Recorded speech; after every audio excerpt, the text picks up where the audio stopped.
அனைவருக்கும் வணக்கம். நாம இன்னைக்கு வெங்காய சட்னி அரைக்க போறோம். வெங்காய சட்னிக்கு தேவையான பொருட்கள் என்னென்னு பார்ப்போம் வாங்க. 2 வெங்காயம் எடுத்து வச்சிருக்கேன். 4 தக்காளி, காரம் தேவையான அளவுக்கு நீங்க வரமிளகாய் எடுத்துக்கலாம். ஒரு 2 சில் தேங்காய் எடுத்து வச்சிருக்கேன். பூண்டு, தேவையான அளவு உப்பு, கருவேப்பிலை, மல்லித்தலை, சிறிது எண்ணெய். தாளிக்கிறதுக்கு கடுகு உளுந்தம் பருப்பு, எண்ணெய். இதுதான் தேவையான பொருட்கள். இப்போ வெங்காயம் தக்காளியை நறுக்கிக்குவோம். இப்போ சட்டியை அடுப்பில் வச்சுக்குவோம். அதில் கொஞ்சம் எண்ணெய் விட்டுக்குவோம்.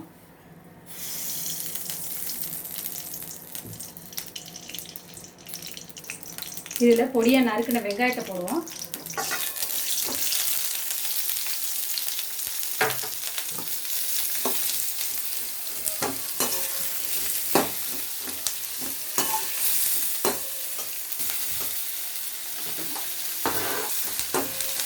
இப்போ அடுத்து தக்காளியை போட்டுருவோம்.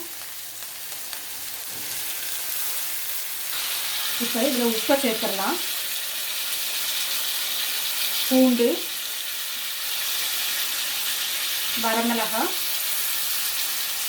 மல்லித்தலை, கருவேப்பிலை எல்லாத்தையும் ஒன்றா சேர்த்துடலாம்.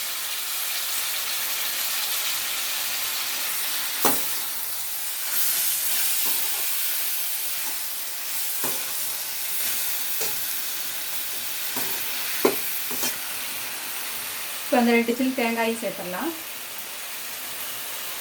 துருவி வச்சுருக்கேன்.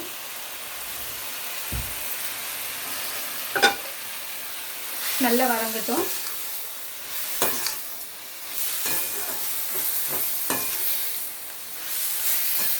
நீங்கள் உங்களுக்கு காரத்துக்கு ஏற்ற மாதிரி மிளகாய் போட்டுக்கலாம். எனக்கு கொஞ்சம் காரம் கூட வேணுங்கிறதுனால ஒரு 12 மிளகாய் போல போட்டிருக்கேன்.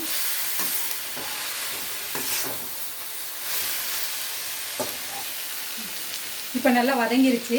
இப்போ எடுத்து ஆற வச்சிடலாம். நல்லா ஆறினோன்னே மிக்ஸி ஜாரில் போட்டு அரைச்சிடலாம். இப்போ அரைச்சிட்டு வந்தாச்சு. இப்போ அதை தாளிச்சிடலாம். ஒரு சட்டி அடுப்பில் வச்சுக்குவோம். எண்ணெய் விட்டுக்கலாம்.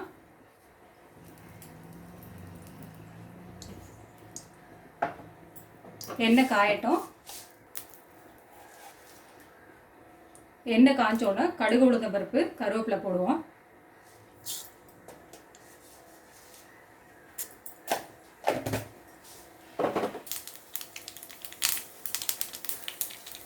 கருவேப்பிலை சேர்த்துருவோம்.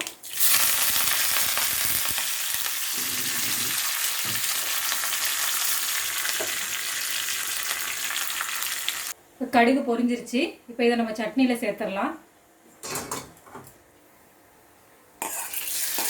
சட்னியில் சேர்த்துட்டோம்.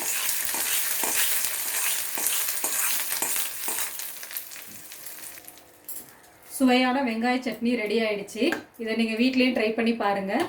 இந்த வீடியோ உங்களுக்கு பிடிச்சிருந்தா லைக் பண்ணுங்கள், ஷேர் பண்ணுங்கள், சப்ஸ்கிரைப் பண்ணுங்கள். அப்படியே பெல் பட்டனையும் கிளிக் பண்ணுங்கள். நன்றி, வணக்கம்.